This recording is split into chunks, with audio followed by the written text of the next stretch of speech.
I was born Manuel Sasha Bartels, Okay. but my legal name is William Sasha Riley at this time. Okay. And you tell me everything that you've been wanting to say, and Okay. I'll ask some questions. This might be one of like however many discussions, and I'll record them. If it's one, if it's 10, and what I whack of crimes that have been getting committed by a lot of folks, and is even a case where there could be crimes against humanity charges in regards to Trump. Not releasing the Epstein files. Fuck Marjorie Taylor Greene. I don't care what you do. Start a fucking war. Just don't let them get out. If I go down, I will bring all of you down. Welcome to the sacrificed.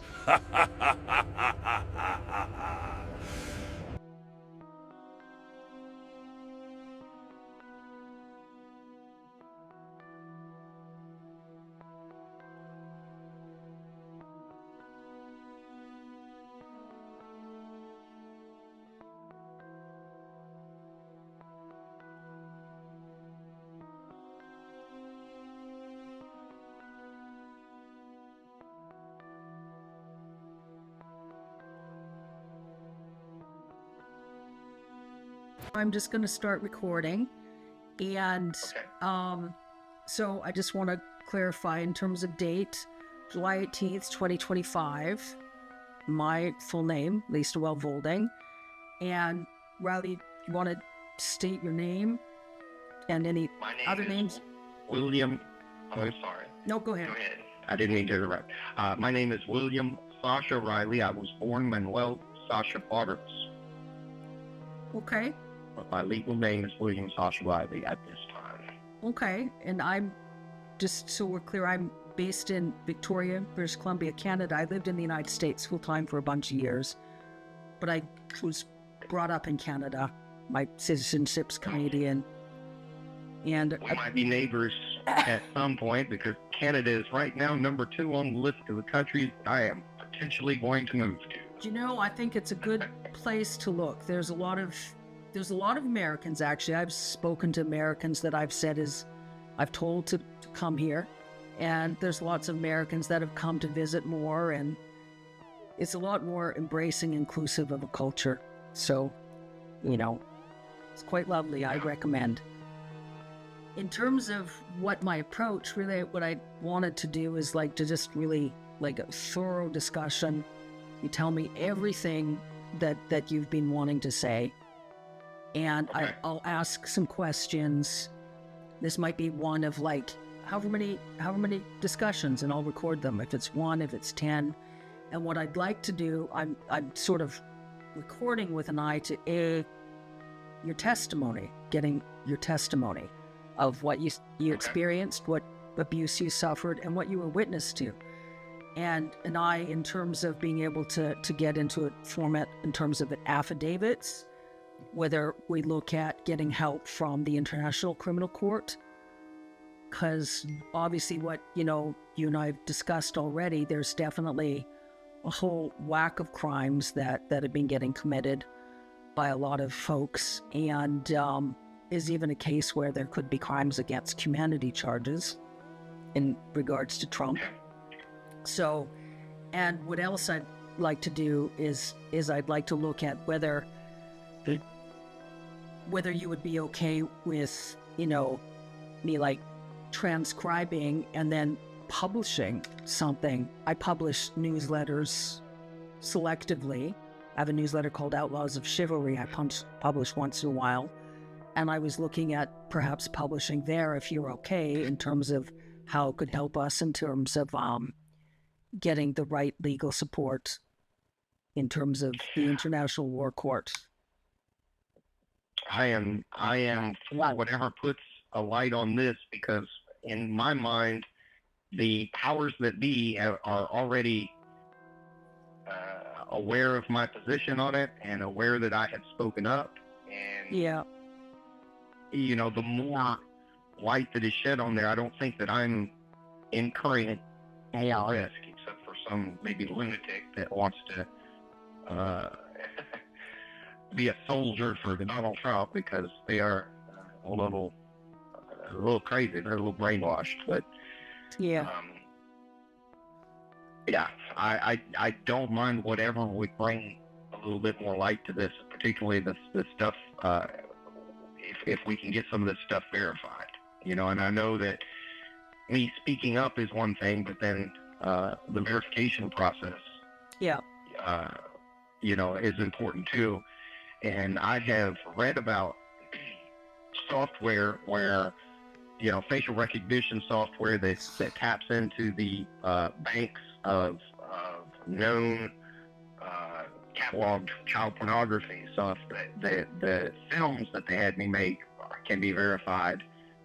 You know, it's not something that I can go online, but I am confident that it's there because somebody that I served with in the Army got put out of the Army for child pornography, and my chain of command talked to me and they said, hey, you know, some of these images, some of the films or whatever that he had looked just like you. And that was the first time I think I had ever talked to anybody about having done those films. And I told them, yes, when I was a child, I had to do those things. Yeah. So Let's talk a little bit more about that circumstance. Like, so you were in the Army. What years were you in the Army then?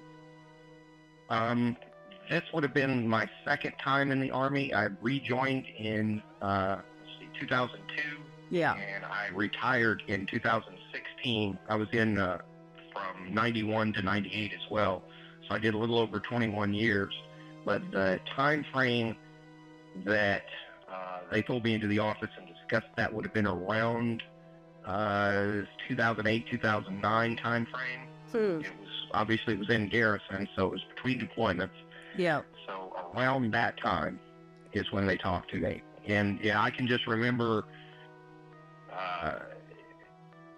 I can remember telling them that I knew it was out there was nothing I could do about it, and thinking that there was really no way to go about, you know, anything at that point. You know, I didn't know what I could do about it, if anything. Yeah. So it was from what our emails, it was one of the fellow soldiers that was caught with a bunch of child pornography, and then your commanding officer pulled you into the office to go through and said they'd seen you in the films.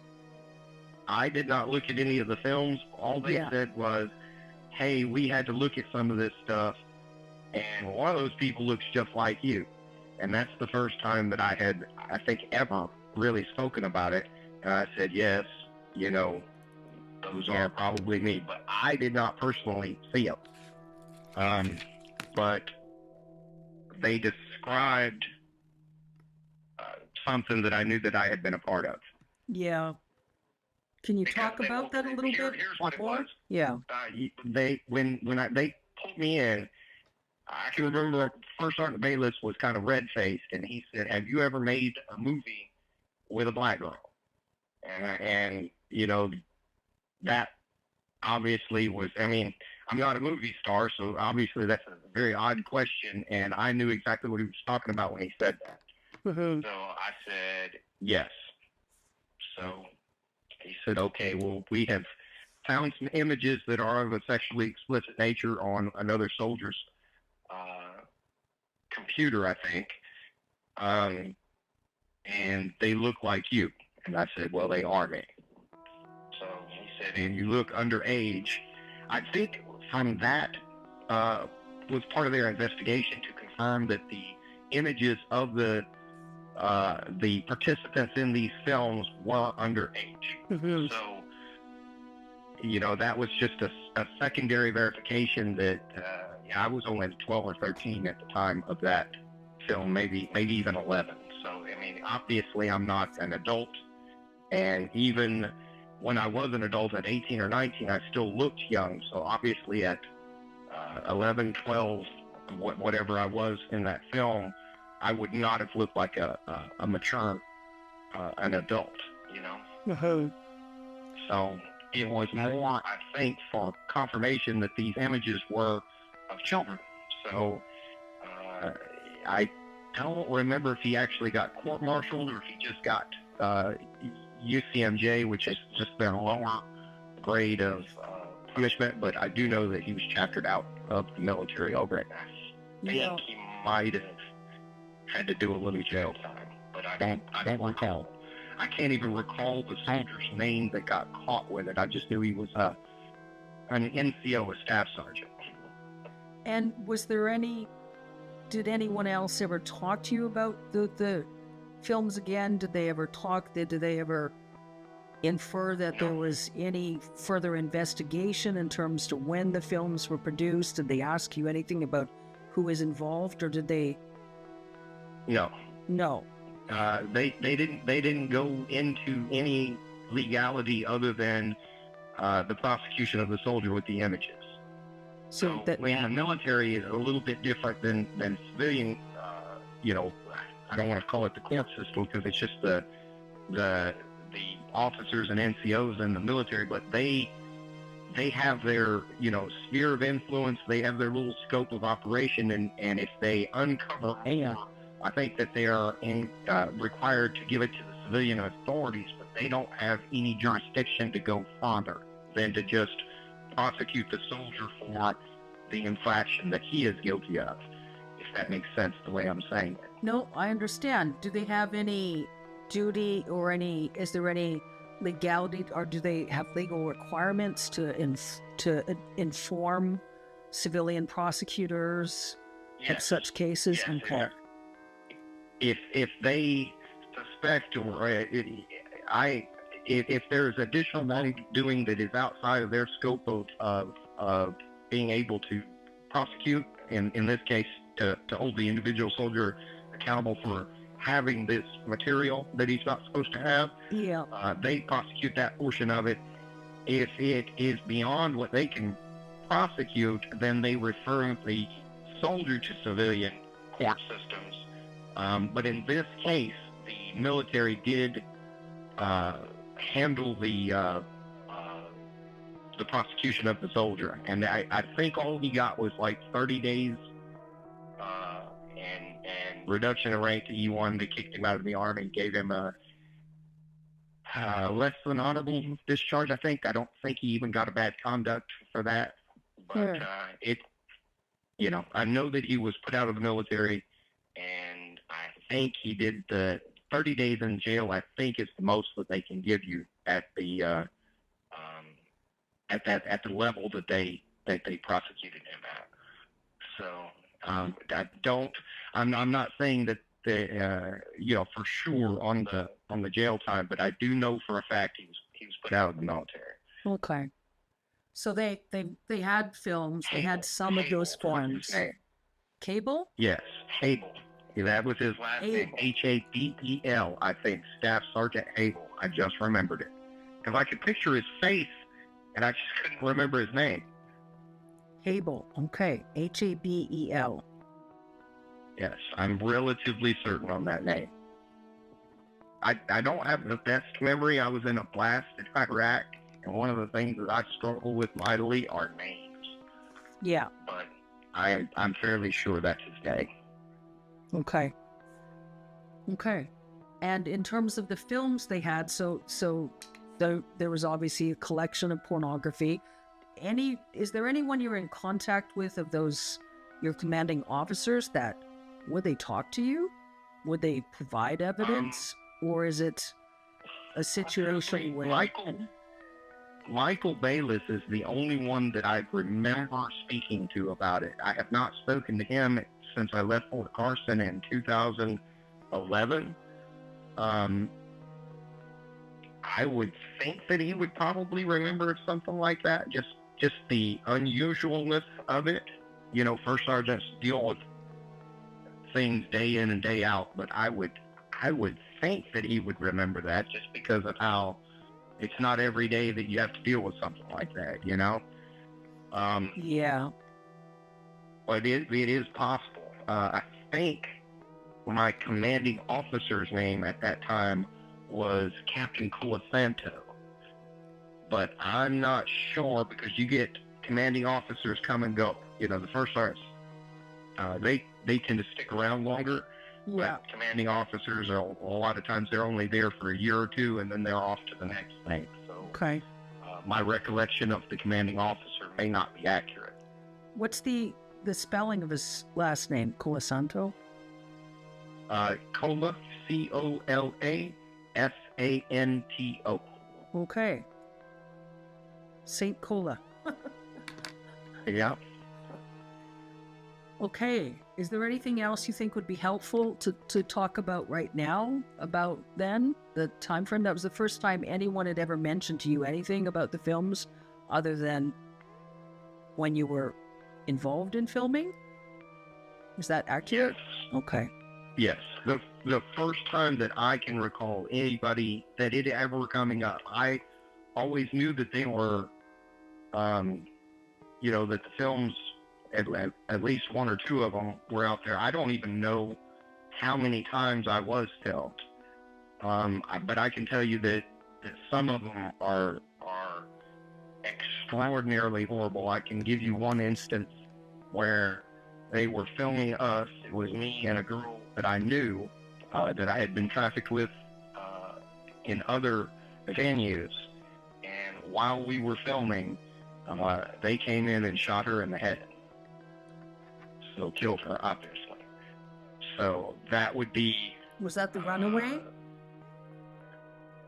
That was another girl. Another I can't one. even remember her name. Yeah. The runaway was tortured to death in a duplex in Enterprise, Alabama.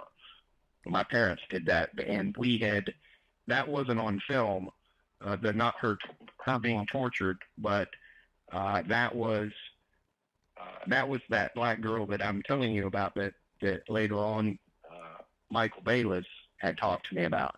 But they went and got her because they were afraid that this was after the investigation in Tennessee, and they were afraid that they would go down for child pornography. So they were wanting to kill her, and then they were wanting to get rid of me via an accident, but they couldn't because they had already tried to kill me several times. They had the incident in Texas involving a Chevy van. There was another instance in Texas where my dad threw me into the middle of a pool and said, "Sink or swim." And somebody saw it and called the sheriff. So there was a police report on that. And then there was a third instance in Texas where my dad threw me down a flight of stairs. And that one fractured my skull. Now, there may have been other things that happened as well, but I remember those three were enough that they generated an investigation. Yeah. There were enough things that happened in Texas that my dad moved from Texas to Tennessee, and they got in trouble in Tennessee, and they got in trouble in Tennessee, and they moved to Alabama, got in trouble in Alabama, and then we just moved one more time. And you're talking about your adoptive dad, William Kyle Riley, correct? Yes. Yeah. I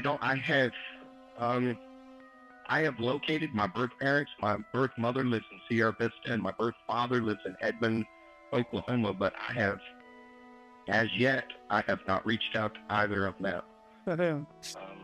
I just, within the last year, probably 6 months, I learned where they live.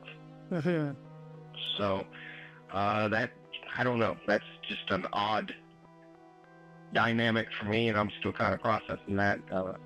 But as far as family goes, I have a half-sister up in Massachusetts, and that's about it. Okay. And your adopted dad, William Kyle Riley, worked as a pilot and was involved integrally in the Epstein-Trump plan. All kinds of things. Yeah. And he worked a lot with Trump and Epstein, correct? I know that he was around Epstein and worked with Epstein. And I want to say that he flew for Epstein. And if not for Epstein directly, like transporting Epstein himself, he did transport some of the rich people to and from these parties that Epstein and company hosted. It wasn't just him. It was kind of a cabal of several people, and Epstein was the lead coordinator, maybe you would call it. But it's much more than just him as an individual. It was people like him, like Trump, other people, and I can't remember, like how many, but he he was handy to have around because he was a part of the process, and he isn't just a like an airline pilot or something like that. He can fly anything. He can fly helicopters, fixed wing, smaller aircraft, larger aircraft. I mean, he's you know, he's that pilot, that kind of that multi-purpose guy that could transport whatever you needed. Okay, so it Now, was, yeah. I don't know if he ever got into the drugs. I can remember him talking at one point, and he had refused to do a drug run, basically, and somebody else took that drug run, and they got busted. Yeah. So I don't know what kind of aircraft it was or whatever, and it was around Florida that guy got busted. Maybe he flew down to the Virgin Islands or something like that. I can't remember these specific details, but I can remember the conversation that my dad had talking about, thank God I didn't take that. And because the guy got busted and he wound up, huge amount of charges, 25 to life or whatever the heck he got. But I can remember from his perspective being nervous because the people that he was walking with, he was scared that they were going to set him up to take the fall for something, to just get rid of him, because he had been involved in so much other criminality that he was really nervous about taking on anything else. I know that's kind of word salad the way that I said it, but I think you kind of understand what I'm saying. I do. No, I understand. I understand perfectly. So your dad would obviously, my understanding is your dad was the kind of pilot that those sort of criminals would want to use, because they could use him to fly anything in any situation, to airlift Trump out, like you said, when you almost killed Trump, when Trump was assaulting you, or flying guests.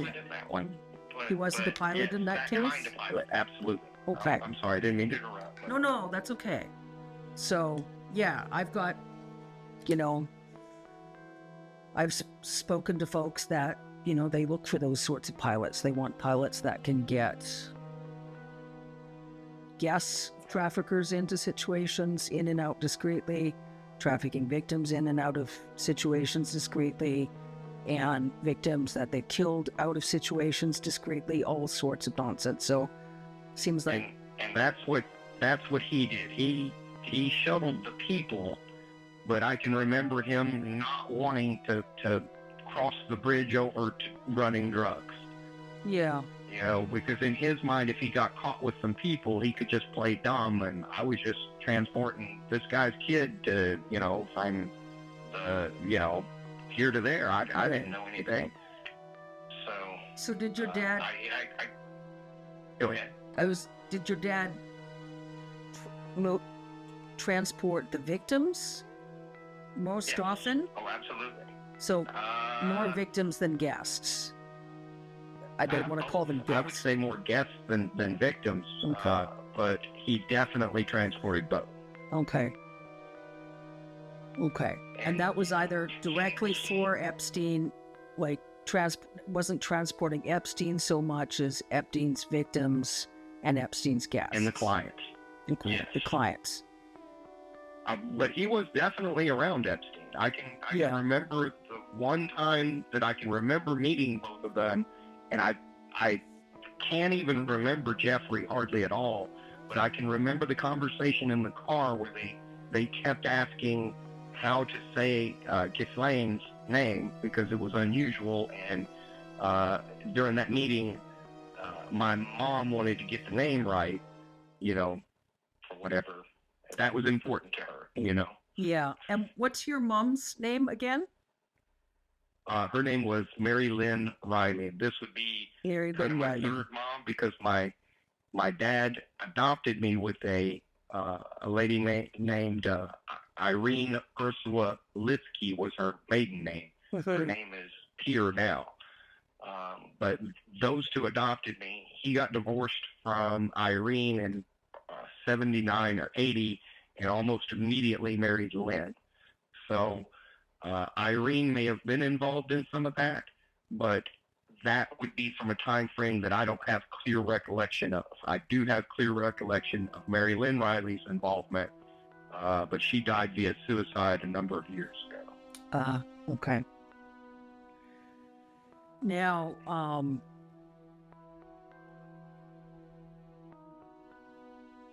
what are you most comfortable to talk about next?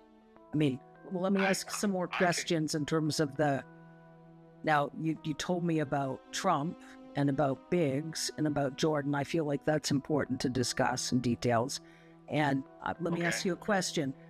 Do you think it's more helpful for you to talk about what you remember first, when you were first trafficked, the circumstances, individuals involved, or do you want to talk about some of the incidents that we spoke about a bit by email already? What do you think is most helpful for you? Fill in whatever gaps in that I can. I have spoken to you about most of what I remember clearly, but I can give you some of the details with those three, and that's why I am willing to talk about them. You know, Yeah. There's no I remember more things, but I can't give you much in the way of detail for anybody other than those three. I can remember Jim Jordan. I went to a party. This was at a farm. There were, I don't know, 25 to 50 people there. I mean, it was a good amount of people, but not a massive crowd by any stretch. But the experience that my dad sold to those people was, if you could pin me, then you could do whatever you wanted. But my dad had taught me how to fight. He had been a bare knuckle baller earlier in his life, and I know that he had kind of just beaten people up for, a little extra money at one point in his life. He also entered into the tough man contest, stuff like that. So it was kind of a game for them, because I was just a child, so you would think that you could just do whatever you wanted. But if they got anywhere near me, I would hit them. And by the time that Jim Jordan assaulted me, I was old enough that those adults, not being most of them not being athletic in any way, these are people that, they're not fighters by any stretch. Mm-hmm. They couldn't get anywhere near me. And Jim Jordan just sort of rushed me and tackled me. And I might have known how to fight, but I didn't know how to wrestle. So he assaulted me in front of a crowd, and I think that it was filmed, but I can't swear that it was filmed, but it was in front of those 25 or 50 people. And how old were you? That's why I remembered. I was around 12. 12. When that happened. And of those 25, 50 people... Oh, sorry, go ahead. The reason that I remember Jim Jordan is, first, he stood out because he wasn't that much. He's only 7 or 8 years older than me. So at the time frame that I'm at 12, he is right around just graduating high school, maybe first year or two of college, right? So him being so much younger stood out. And then I remembered his jawline. He has a very pronounced jawline. I remembered his voice. And his mannerisms haven't changed throughout his life either. So when I really started, as soon as Trump went down that escalator and said he was running for president, I got involved in politics. I started watching it. I started watching who supported him and everything like that. And I remember Jim Jordan just from watching him on the floor of Congress, speaking to the different people that go up there and testify. So that's him. I just remembered him. So yeah, I know that's not a lot, but you give me a polygraph, I'm going to take it, because I'm 100% sure that it was him. Uh-huh. And Andy Biggs, I remember, because on the way to they took me to a house. This wasn't at a party. This was later, after I had assaulted Trump, and it was kind of a punishment type of thing, where he was going to get to assault me and I guess not pay my parents, and he got to do whatever he wanted. And I can remember telling me I wasn't allowed to fight back or they'd kill me, and all of this. But they must have said his name 50 times in the car.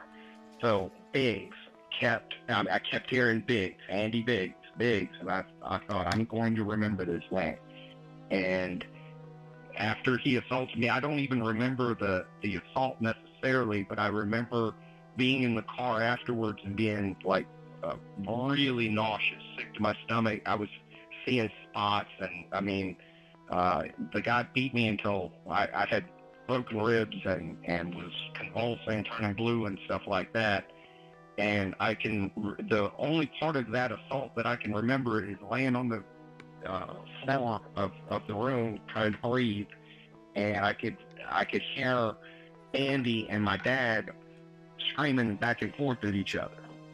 And I can remember Andy Biggs saying, "You said I could do whatever I wanted," and my dad saying, "I didn't say you could fucking kill him." And I think they may have actually thrown blows over it, but there was a heated argument and everything going on for an extended period of time. And then I can remember being in the car, leaving, and just having my eyes closed because my head was spinning and everything, and I was just trying to breathe, just in and out, So that's why I remember him so clearly. I have had more than one encounter with Trump, and that's why I tried to kill that son of a bitch, because he is a fucking monster. It's why I have not shut up about just how absolutely abhorrent he is as a human being, and that's why I tried to kill him. Yeah. Because I had decided, I had already seen enough other people die that in my mind I thought, well, they're just going to kill me too at some point, right? I'm not going to survive to be an adult from this. So in my mind, he was the biggest pile of shit that I had ever had to have any contact with. So I was going to take him with me. And how often did Trump assault you? You remember? I can remember two specifically. A third one that I think, and I think I was around him more than just those 3 times, but only 3 times do I kind of remember. I can remember at one point him asking the people that were kind of running that party or whatever it was at that farm, he wanted to kill somebody. He wanted to murder somebody. And they said, "Hey, that's not this kind of party. You can't do that." And in lieu of doing that, they said, "Well, we've got some puppies. If you just want to kill something, we've got to get rid of them anyway." So I can remember him taking those puppies one by one, and like he snapped one of the puppies' necks. He cut one open and let it just howl and writhe in pain while it died. Held one under some water to kill it. He wanted to kill those puppies in whatever gruesome way, to experience, I guess, seeing them suffer in different ways. What his kink is, I guess, if you want to call it that, is watching people suffer. He likes to destroy people physically, mentally, during the process of the assault. That's why he stands out so much in my memory. And it's physical pain, and then it's also, degrading and all of that. But his thing was to just try to destroy human beings to the utmost that he could possibly do it, which is why I attacked him. Yeah, that's understandable. So, I can tell you this, that the last one up, and okay, so this was after they had killed the Samantha, the black girl that I made the one of the movies with. Yeah. And these were, let me just ask a question just to clarify. So when Samantha was killed, were all of these parties at the farm or similar locations to the farm? Where there was it was multiple farms. Multiple farms, and usually it was parties. So there was individuals like Trump that were flown into the parties. And yes. then they would have like a building, a house, and they would usually have like a tent set up, and it was almost like a little I don't want to say a fair. It wasn't that big. They didn't have rides or anything, but it was a kind of a coordinated deal, you know. Sometimes they would have the bare knuckle fighting. That probably is how my dad got involved with these people, because you know, you've got boxing and stuff like that on TV, but that's really all you had back in the 70s and 80s.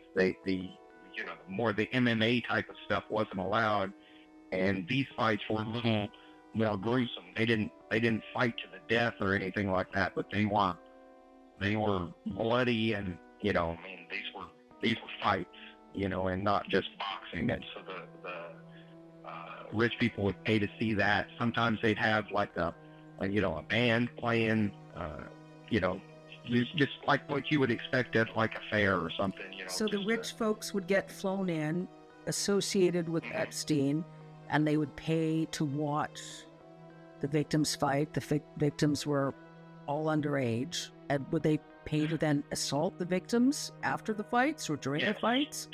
And they'd pay to torture the victims and rape the victims and kill the victims. But now some of the fights were adults. You know, you know, if they had some big old country boy and some other guy, they would pay to see that. They would also pay to watch the kids fight, and they did pay to watch me fight. I would fight other kids, and my dad was my initial trainer for me to learn how to fight. I would later go on to be a boxer, amateur boxer, but that's how I got my start on all of that. So yes, they would have paid for that, and the experiences were different each time. There wasn't like a set thing. You never really knew what was going to happen. So you know, a lot of it just comes down to money, you know. So if they offered $5,000 to have sex with me, then you know, my dad was willing to do that. You know, yeah. Dollar amounts were, I don't Sasha, know, that isn't sex. That's sexual assault. Got it. I mean, I just want to say something first. I think you're extremely brave, and you behave extremely strong, like a warrior.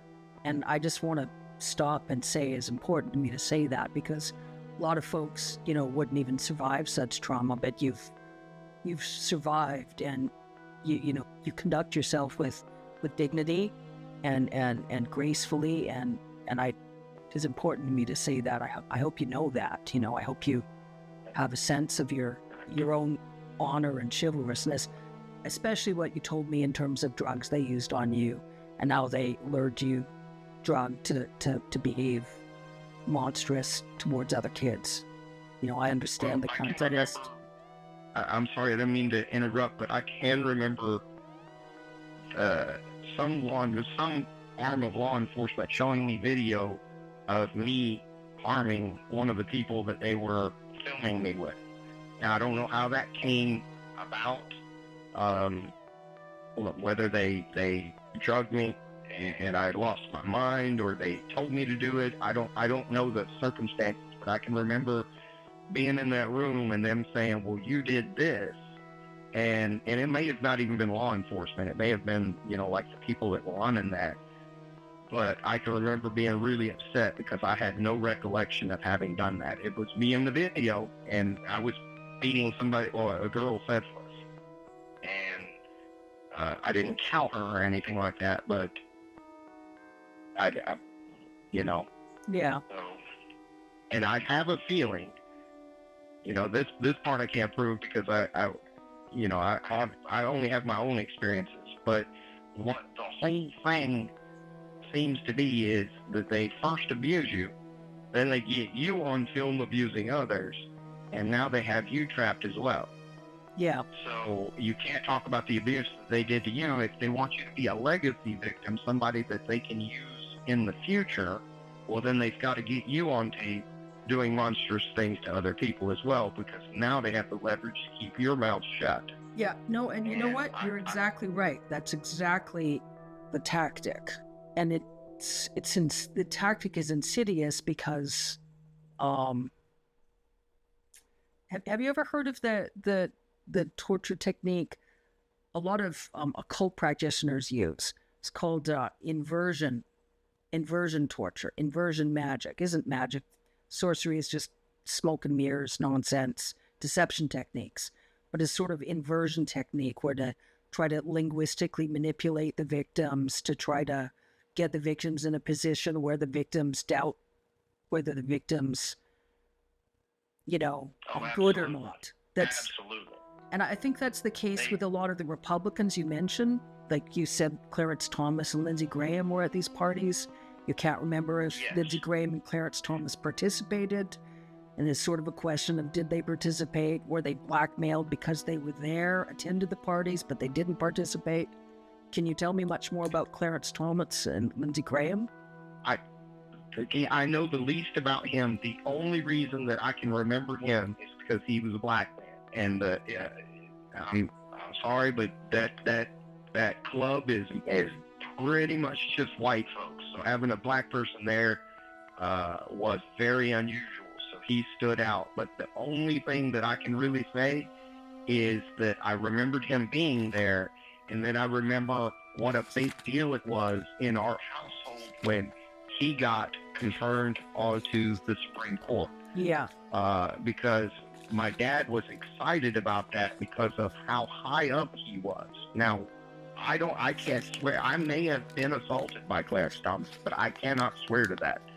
If he did assault me, then it was not to the level of something that scared me to the point where I needed to remember it, if that's a good way to put that. Which rose to that, and Andy Biggs rose to that, and Jim Jordan rose to that because he was dangerous to me, because I could keep most people away from me with my fists.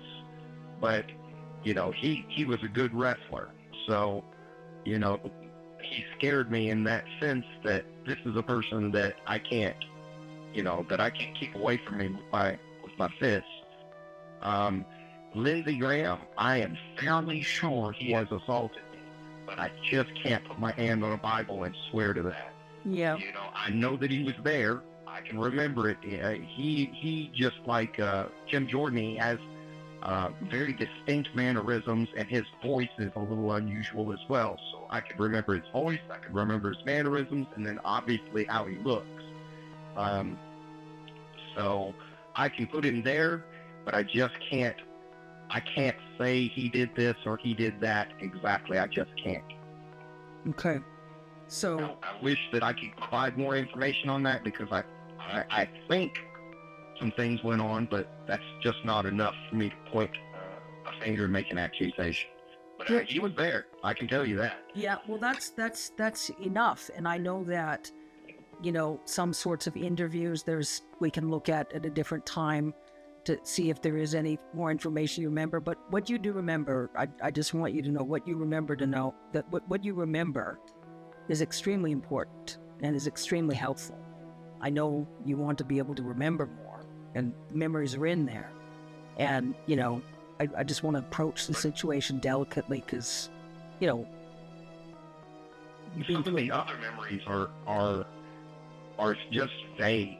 I can, and I have been very careful too not to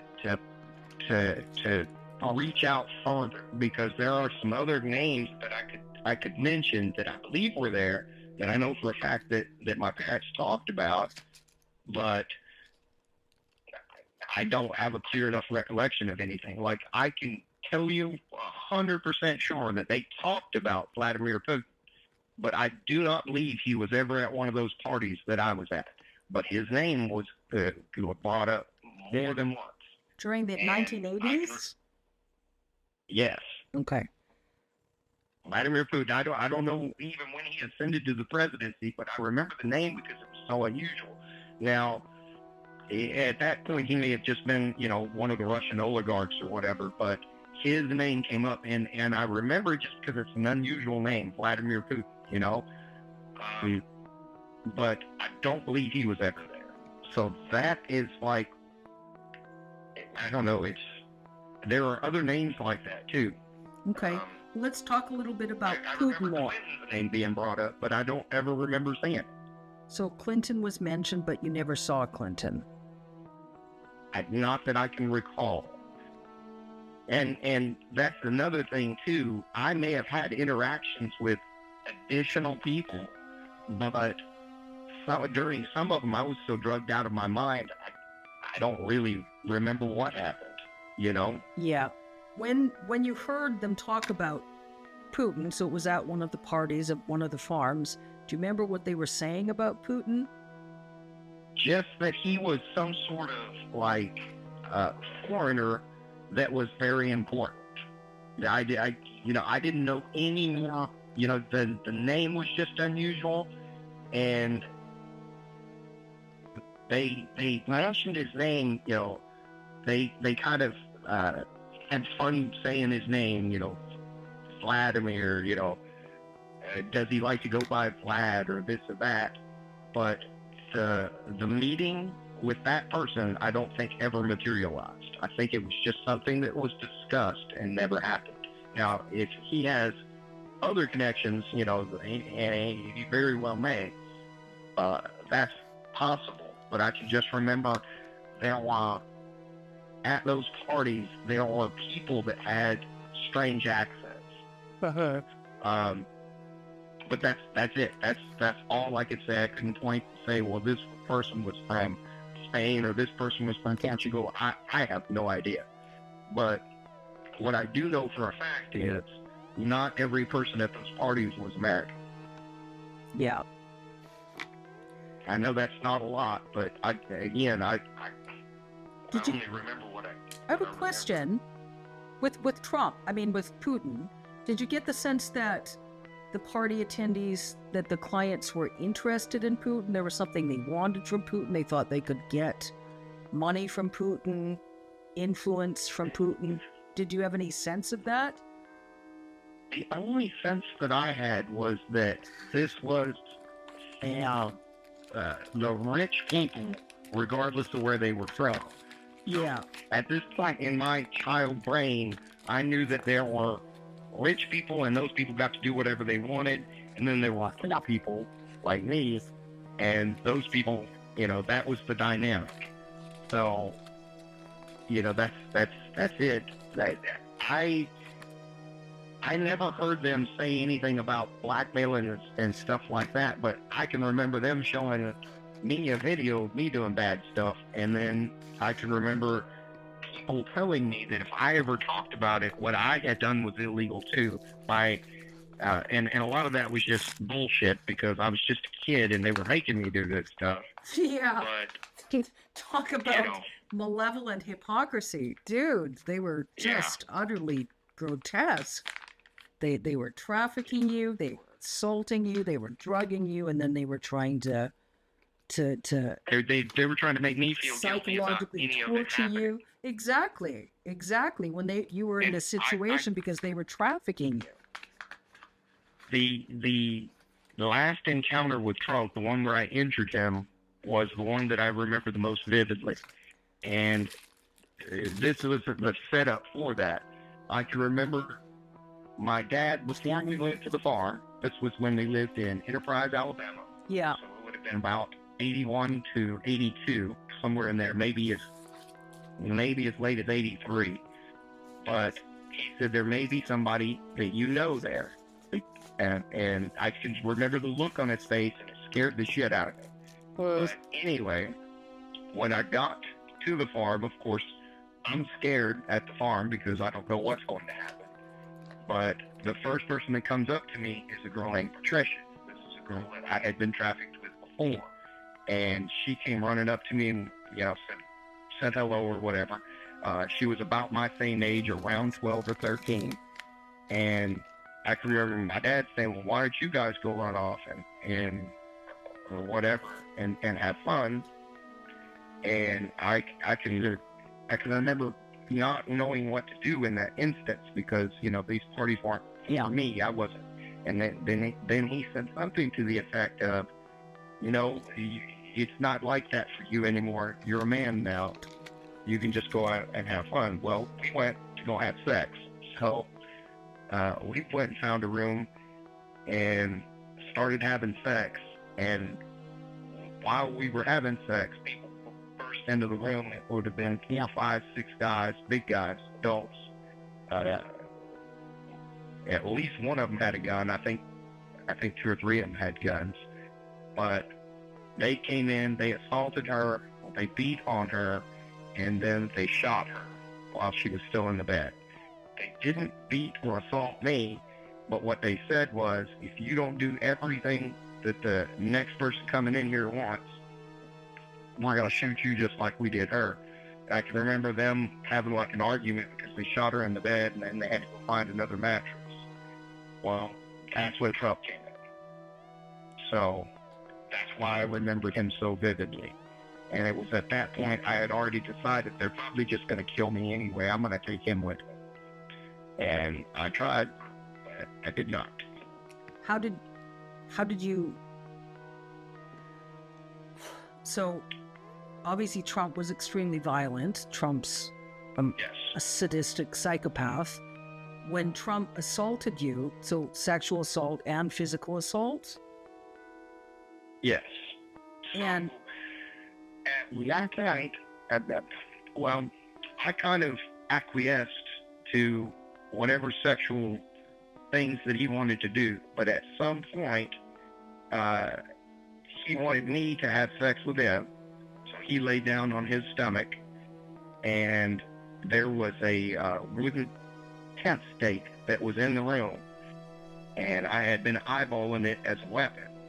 And what I did was put the condom on the wooden tent stake, put it inside of him, and I kicked it as hard as I could. And that's why he had to get life flighted out, because I ripped him open. Do you ever watch the movie The Equalizer? No, I haven't seen it. Denzel Washington, sort of like justice when everyone involved in American law enforcement can't get any justice. That would be a sort of situation, obviously. I laughed because there's poetic justice there, Sasha. That was what facilitated that. Not only did I get really assaulted by Andy Biggs, I also got assaulted by like an entire party's worth of people. They took... After Trump was airlifted out? Yeah, a whole nother party.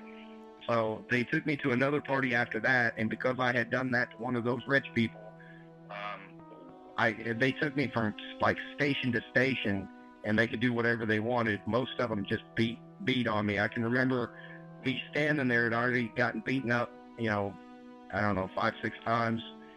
And I can remember somebody urinated on me. And I said, "Thank you for not hurting me." And he just hauled off and punched me in the side of the head and knocked me out. I can remember leaving that party, and my dad was just kind of dragging me out of there. It was another instance, just like with Andy Biggs, where I got beaten to the point where, I was, the ring was spinning, I was nauseous, probably throwing up, maybe some broken bones, badly. And how many perpetrators did you say again? 20 to 40? 25 to 40 perpetrators? People that were there, yes. I would say probably 8 or 10 that just beat the absolute hell out of me. Not releasing the Epstein files. Fuck Marjorie Taylor Greene. I don't care what you do. Start a fucking war. Just don't let them get out. If I go down, I will bring all of you down.